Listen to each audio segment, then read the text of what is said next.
मोठा कार्यक्रम तुझ करून देतो असं होईल का? असं होणार नाही. आम्हाला दोन्ही शाळांना मेहनत करावी लागेल आणि आमचा कार्यक्रम इथे दाखवावं लागेल, आमची कला तुमच्या समोर सादर करावं लागेल आणि तेव्हा आमचा कार्यक्रम सादर होईल. तुम्ही श्रद्धा करा माझे माय बाप हो, श्रद्धा करा. कारण देवाची श्रद्धा करणं वाईट नाही आहे. मनाला कुठेतरी समाधान वाटते, शांती मिळते, मन प्रसन्न होते आणि कोणते वाईट करणं म्हणजे कुकर्म, वाईट विचार आपल्या मनामध्ये येत नाही. म्हणून आपण देवाची श्रद्धा करायला पाहिजे. आम्ही सुद्धा करतो, त्या भगवंताचे नामस्मरण करतो आणि त्यांच्या चरणी नतमस्तक होऊन काय म्हणतो श्रद्धाकडे लक्ष द्यावं.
ही सगळी जर पुन्हा कुणाची असेल तर त्या थोर महापुरुषांच्या, त्या क्रांतीवीरांच्या, त्या महामानवाची आहे की ज्याने या देशासाठी आपल्या जीवाची आहुती दिली, आपल्या प्राणपणाला लावले, आपले रक्त सांडवले. आणि आम्हा स्त्रियांना सांगितले का माझ्या मायमावल्यांनो, आम्हा स्त्रियांना 4 जगामध्ये जाण्याची मुभा नव्हती. आम्हा स्त्रियांना चुलानी मुळे सोबत जाणं नसतं. अरे आम्हा स्त्रियांना पायाखाली चप्पल करून लागली असती. परंतु या अज्ञानमय अंधारातून जर आम्हा स्त्रियांना बाहेर कोणी आणण्याचं काम केलं असेल ती माता सावित्रीबाई फुले, महात्मा ज्योतिबा फुले. अरे ते सावित्रीबाई फुले जेव्हा स्त्रियांना शिक्षण शिकवायला जायचे तर गावातील लोक तिला दगड शेण विटा गोट फेकून मारायचे, पण त्या माझ्या माय माऊलीने हार मानली नाही. का हार मानली नाही?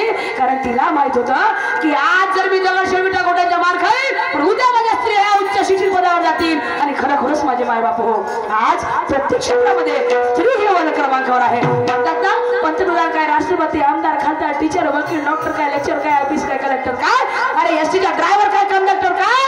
आणि आम्ही स्त्रिया आता हातामध्ये चंगरी शायरी करायला लागलो माझे मायबाप हो. सगळी जर पुण्य कुणाची असेल तर माझी माता सावित्रीबाई फुलेची आहे, महात्मा ज्योतिबा फुलेची आहे. अरे डॉक्टर बाबासाहेब आंबेडकरांनी स्त्री आणि पुरुषांना संबंधीचा अधिकार दिला नसता तर आम्ही स्त्रिया तेव्हा पुरुषांच्या खांद्याची खांदा घालून लढू शकलो नसतो. ही सगळी पुण्य त्या मानवाची आहे. छत्रपती शिवाजी महाराजांचा काय आदर्श होता माझे मायबाप हो. छत्रपती शिवाजी महाराजांचा जन्मच स्त्रियांची अपूर्व वाचनासाठी झाला होता माझे मायबाप हो. म्हणतात ना, जेव्हा जातीमध्ये दंगल चालू होता, म्हणतात त्यावेळेस हिंदू मुस्लिम मध्ये दंगल चालू होता. अरे त्यावेळेस एका मुस्लिम समाजाची बाई एका हिंदू मुलाच्या घरात जाऊन घुसली. का? कारण तिच्या मागे काही गुंड प्रवृत्तीचे लोक लागलेले होते. तिला वाटलं की मी कुठे जावं, माझा जीव कुठे वाचवावा. तर ती त्या मुलाच्या घरामध्ये घरामध्ये जाऊन घुसली, पण तिनं आधी घरात जाऊन घुसली, रात्रभर थांबली. जे रात्रभर थांबल्यानंतर त्या मुलाने त्या मुलीला त्या बाईला प्रश्न विचारला सकाळी. म्हणते ताई, अगं तू सर्रास माझ्या घरामध्ये घुसलीस आणि आता तर आपले हिंदू म्हणजे दंगे म्हणजे जातीमध्ये दंगा सुरू आहे, आणि तू कशी काय माझ्या घरामध्ये आलीस? तेव्हा ती बाई म्हणते, दादा अरे माझ्या मागे काय गुंड प्रवृत्तीचे लोक लागले होते, मला वाटलं म्हणते मी कुठे जायला पाहिजे, कुठे जायला पाहिजे, तर मला तुझं घर दिसतं म्हणते. तुझ्या घराच्या खिडकीच्या भिंतीतून जेव्हा मी बघितलं, खिडकीच्या म्हणजे तुझ्या घराच्या खिडकीतून जेव्हा बघितलं म्हणते, तर तुझ्या घराच्या भिंतीवर मला छत्रपती शिवाजी महाराजांचा फोटो दिसला. तुझ्या घराच्या भिंतीवर मला छत्रपती शिवाजी महाराजांचा फोटो दिसला, आणि तो छत्रपती शिवाजी महाराजांचा फोटो बघितल्यावर मला वाटलं म्हणते मी फक्त इथेच सेफ राहू शकतो. तर म्हणते ताई कसं काय? अरे छत्रपती शिवाजी महाराजांचा फोटो ज्या घरामध्ये असेल त्या घरातला मुलगा कोणत्याच आईबाईला डोळा टाकू शकणार नाही, हे मला ठामपणे निश्चितपणे माहित होतं म्हणते.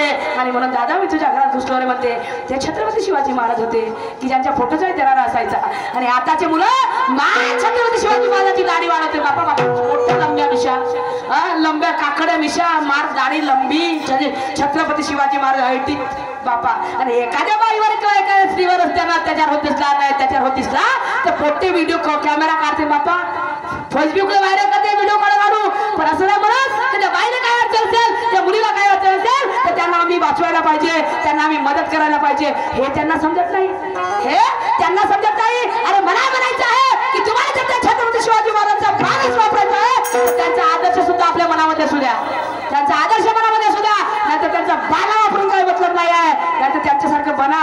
माझ्या जिजाईने म्हटलं होतं मा भवानीच्या मंदिरामध्ये जाऊन, हे माता अगं तुझ्या मंदिरामध्ये मी आलो माझा 7 महिन्याचा गर्भ घेऊन, या माझ्या गर्भामध्ये जो माझा बाळ वाढता त्या माझ्या बाळाचा जन्म असा कर की माझ्या आया बहिणीवर काही आया बहिणीवर अत्याचार होता कामा नये. आणि माझ्या छत्रपती शिवाजी महाराजांचा जन्म झाला आम्हा स्त्रियांच्या मूळ वाचण्यासाठी. ते तसा विचार करा, त्यांचे विचार आपल्या आचरणामध्ये घ्या. आणि म्हणून ज्या ज्या थोर महापुरुषांनी या देशासाठी आपल्या जीवाची आहुती दिली, प्राणपणाला लावले, त्या तमाम थोर महापुरुषांच्या चरणी, क्रांतीवीरांच्या चरणी नतमस्तक होऊन मला काय म्हणायचं आहे या विचारावरती नंदूजी टेकाटे सर याच्याकडून 100 रुपयाचं सुप्रे मिळालेला आहे. मी आणि माझे पाटील यांचे खूप खूप आभारी, धन्यवाद. आणि म्हणून मला काय म्हणायचं आहे,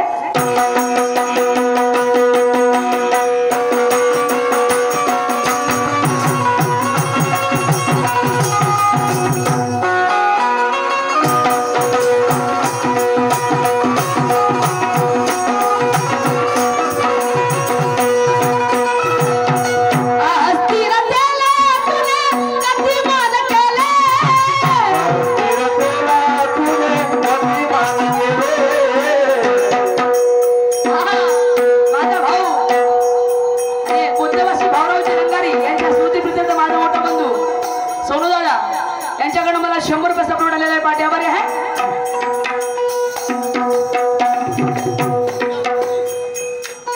दामोदरजी बलसर हेटी कोई यांच्याकडून 100 रुपये सपोर्ट या विचारावरती आलेला आहे. पाठी आभारी आहे.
आणि माझी पाटील खूप वावरी आहे. तर या नांदागोमुख या ठिकाणी कार्तिक पौर्णिमेच्या औचित्य साधून कार्यक्रमाचा आयोजित केलेला आहे. तर आमच्या इथे दुय्यम गमतीचं आयोजन आहे आणि आमच्या जोडीला लाभलेले महाराष्ट्राचे सुप्रसिद्ध ख्यातनाम शाहीर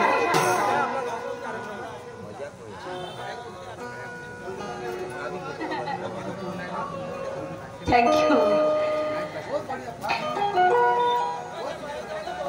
तर या ठिकाणी दुय्यम गमतीचं आयोजन केलेलं आहे. आमच्या जोडीला लाभलेले महाराष्ट्राचे सुप्रसिद्ध ख्यातनाम शाहीर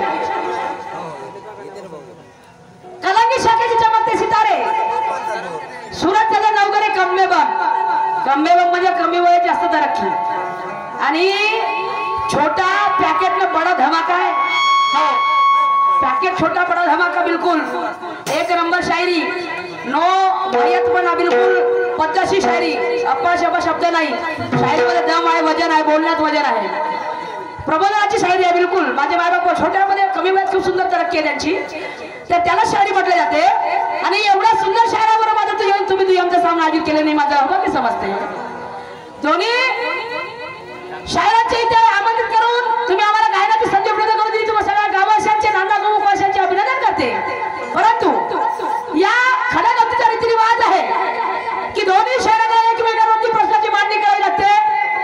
तर शाहीर सुरतची नवगरे तुम्ही जिथे कुठे असाल माझा प्रश्न तुम्ही लक्ष देणे का? प्रश्न असा की टेलिफोनचा जेव्हा शोध लागला प्रथम जेव्हा टेलिफोनचा शोध लागला तेव्हा त्या टेलिफोन वरती दोन व्यक्ती बोलले. म्हणजे तिकडून एक ना इकडून एक, तिकडून एक आणि इकडून एक. जेव्हा प्रथम टेलिफोनचा शोध लागला तेव्हा तर मला एवढं म्हणायचं आहे की जे दोन व्यक्ती बोलले त्या दोन व्यक्तीमध्ये कोणता संवाद झाला. मला जास्त मोठं नाही विचारायचं आहे. टेलिफोनचा जेव्हा शोध लागला तर त्या शोध लागताना जेव्हा शोध लागला तेव्हा दोन व्यक्ती एकमेकांशी संवाद केले. त्या दोन व्यक्तींनी एकामेकाशी संवाद केला. तर संवाद कोणता होता शाहीर साहेब? तो संवाद कोणता होता हे तुम्हाला तुमच्या राऊंडमध्ये सांगायचं आहे. आणि म्हणून मला समोर काय म्हणायचं आहे का?